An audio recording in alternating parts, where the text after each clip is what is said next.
All right, welcome to another episode of Be the Hustler. In this episode, we are going to talk about the fifth and final pillar of building a solid business foundation for your new business.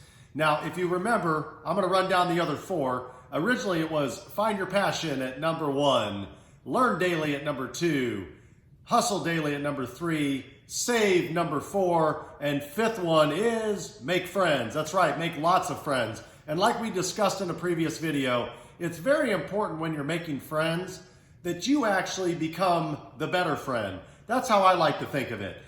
Don't go into any kind of a relationship, especially a business one, just trying to take. Business people, most of them are fairly business savvy. They'll pick up on that, and you're going to be the last guy or gal in the world that they're going to want to help out. You want to be truly genuine. You want to be there to help out and contribute and help them succeed, not just be a taker and try to get things from them.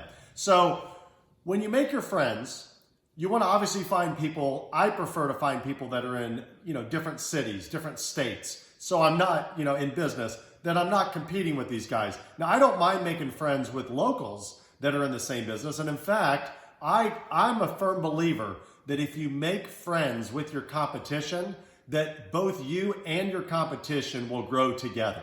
It's kind of like a paradox. I know it doesn't make any sense. Most people say, hey, he's my competitor, I gotta shoot him. And I know there's some people that are just so gung-ho about just crucifying their competition, destroying them and burying them into the ground. And obviously, if it was possible as a business, we would love to be the only one standing, right? So like the only, axe throwing business in the United States, right?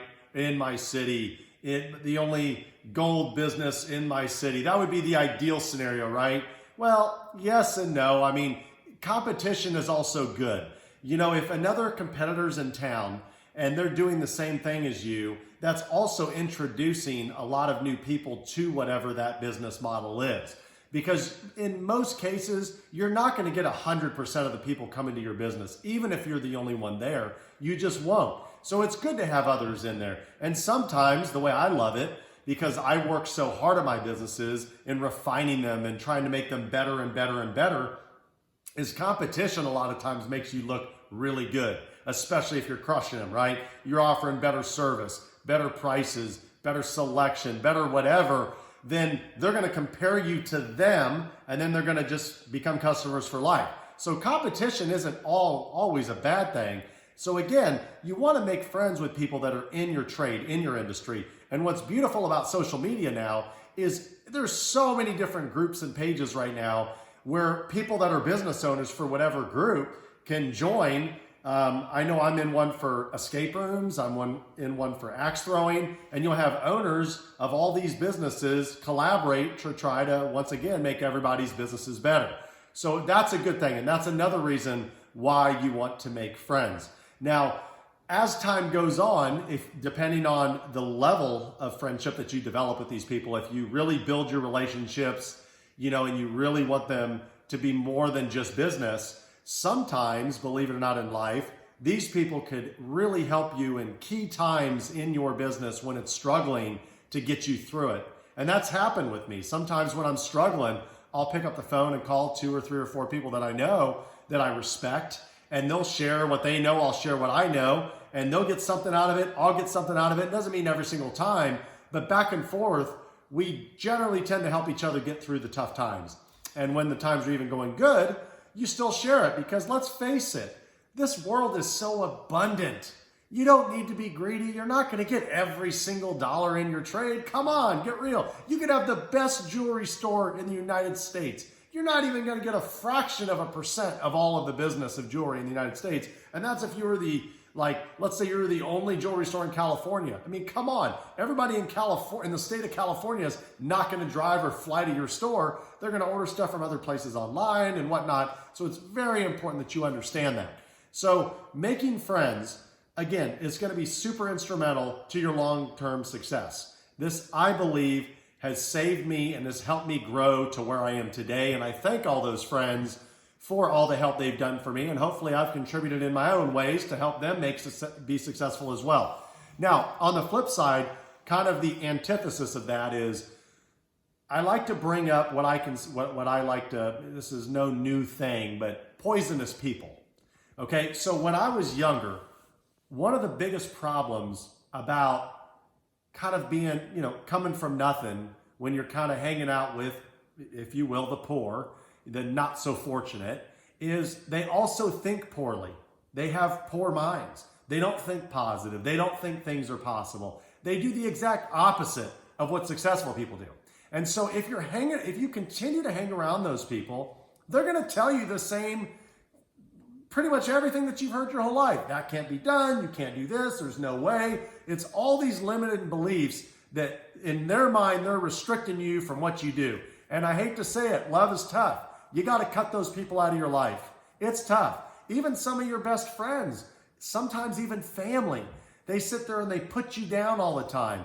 They sit there and tell you how you'll never amount to anything. You'll never make it. Wait a second. Since when did it ever become their decision what you're going to do with your life? Think about that for 1 second. You're telling me because that person said you can't do something, you can't? Somebody's telling me I can't open this business? So that's true? When did they become the authority in what happens in my life? Come on, let's be real. And I'm going to tell you something. You can do anything you put your mind to. Whether you think you're right or you think you're wrong, you're right. Think about that for a second. Whether you think you're right or you think you're wrong, you're right. Whatever you believe is the right answer. That's what it's going to be. So why don't you just believe you can do it and you'll be able to do it? If you ever haven't heard of the book, The Secret, there's also a documentary on it that was produced originally on DVD. Now I'm sure you can stream it on Netflix or it's probably on YouTube. But you can watch The Secret, and it talks about the law of attraction and how we attract what we want into our life. And that's very important. That's huge food for thought. It's something you should really look into. I highly recommend, if you're a reader, to read the book. If you're a visual person like me, to watch the documentary. I've watched it over and over and over. In fact, I've fallen asleep, and I believe in the subconscious mind and how when you fall asleep, the things playing in the background, your subconscious mind picks that up and that manifests, okay? That's very important to understand that that stuff is real.